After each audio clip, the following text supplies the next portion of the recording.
Hi there, welcome to Get Lit. My name's Pete Crooks. I'm senior editor and senior writer at Diablo magazine, and Get Lit is a program devoted to interviewing local authors about their books and their experiences using public libraries. Today we have a very special guest, San Ramon resident and author Mahbod Seraji, whose debut 2009 novel Rooftops of Tehran was based on his own experiences growing up in Tehran and has received great acclaim as a debut novel. Welcome, Mahbod Seraji. Thank you for having me. Nice to see you. Lynn Carey of the Contra Costa Times book club fame loved your book and told us at Diablo magazine you got to tell everybody about this book. It's a delightful and fascinating piece. Can you tell us a little bit, as a first novel, how did you get started deciding to write this, tell this story? Yes, sure. Well, first, Lynn has been very, very kind, and I'm very appreciative of her. And since we talked, she has become a very good friend. You know, for as long as I remember, I wanted to be a writer. Mm-hmm. I read my first book, Jack London's White Fang, on the same rooftops that's depicted in this story. And I fell in love with writing, fell in love with reading. But I came to the States, and you know, obviously, my intention when I was thinking about writing back then was to write in Persian. Mm-hmm. But then, living here for the last 30 years, that plan changed. And I thought, you know, Iran has changed so much since the days I was there, that I thought I have a story to tell about that period that seems to sort of have been forgotten. Iran is considered the U.S. enemy right now. When I was back there, Iran was one of U.S.'s greatest allies. Everybody thinks that Iran is a religious country. People don't remember that Iran used to have a secular government. Mm-hmm. I wanted to take people back to that period with the book. Growing up in Iran, what was your impression of the U.S. as a child, and what kind of influences, you said Jack London's White Fang, but literary and cinematic and musically, what kind of influences did you get as a child? Sure. Well, in those days, basically all American movies were shown in Iran. You know, I remember every weekend there was a series on television which we all waited for.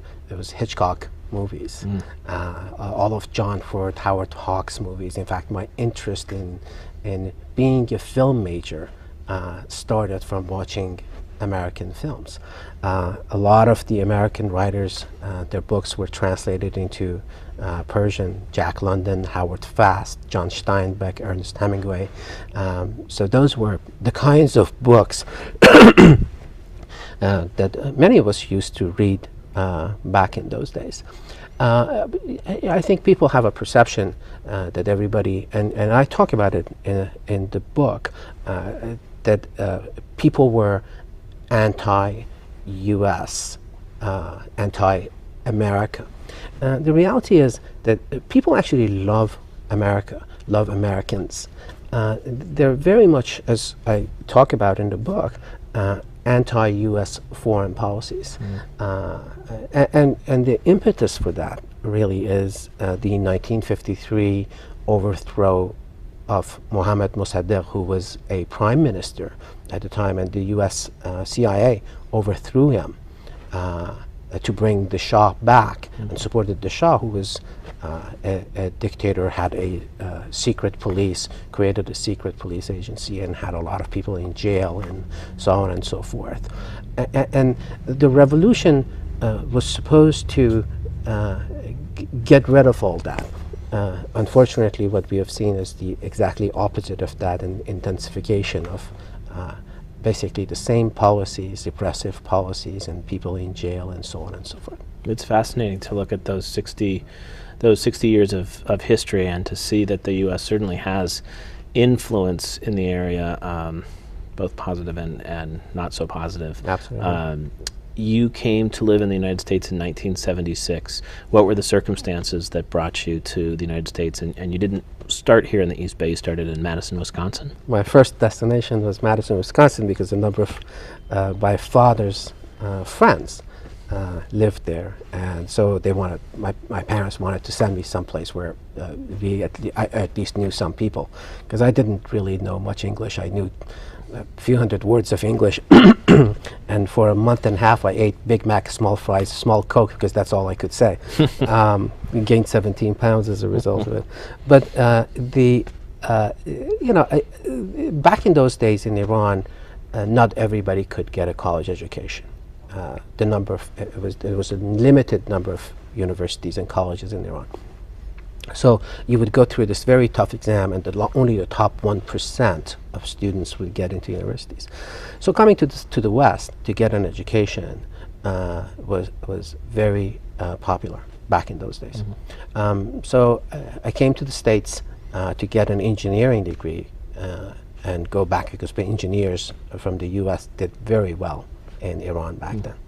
But then the revolution happened, and the American hostage crisis happened, and the Iran-Iraq war started, and it was not a safe place to go back to if you were here. So I stayed on. And moved to Iowa?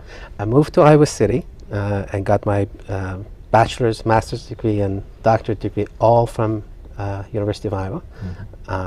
And then moved to Chicago to work for a company, for Motorola for a number of years, and then moved on. Eventually I moved to the Bay Area at the end of 1999.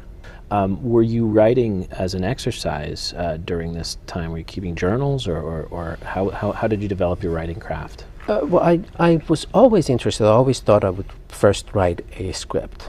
So I was very much interested in writing script, and I've read every script writing book, and how you write it, how you develop characters, how you develop, how you get the script sold, and all of that stuff.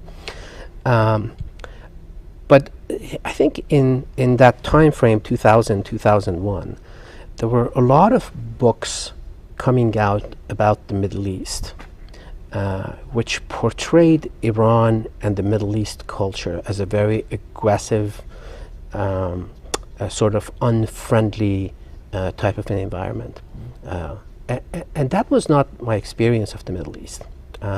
As you read in the book, there's a different side to the Middle East that's warm, friendships matter, almost the same kind of values that we practice here in the US are almost universal. Some of those values are universal, and people in the Middle East also practice those. So I wanted to talk about that aspect of life in the Middle East and portray a society in which not every man had 45 wives, or hated having daughters, or so on and so forth.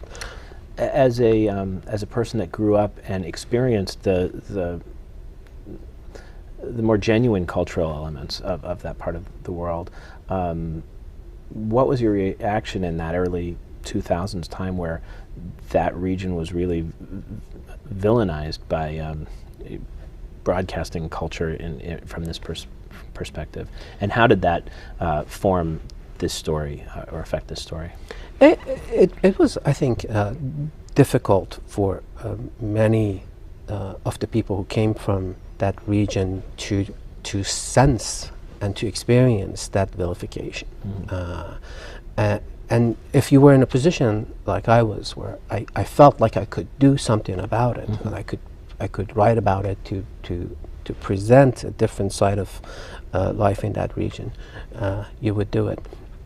I think there are other people who have been avid spokespeople for that region and have done wonderful work. There was a time that, in fact, you could not translate literature that came from Iran, because Iran was on the State Department's list of terrorist nations. So you couldn't translate that, and that went against freedom of speech the constitutional laws, and there were people who fought this for years, and now you can do that. So everybody took almost a different approach to addressing the issue that you just raised. And the flip side of that is that your book, which I'm certain would have great interest in Iran as popular fiction, has yet to be released in that part of the world. Yes, the book has been, and by now has been translated almost into, I think, 13 or 14 languages, but not Farsi, not Persian. It's exactly the same principle, what I said earlier, which the regime that replaced the Shah's regime was supposed to get rid of repression, was supposed to bring freedom of speech and freedom of all sorts of freedoms to Iran. And unfortunately, instead, they have made it much worse. And that's why we are in the situation we are right now.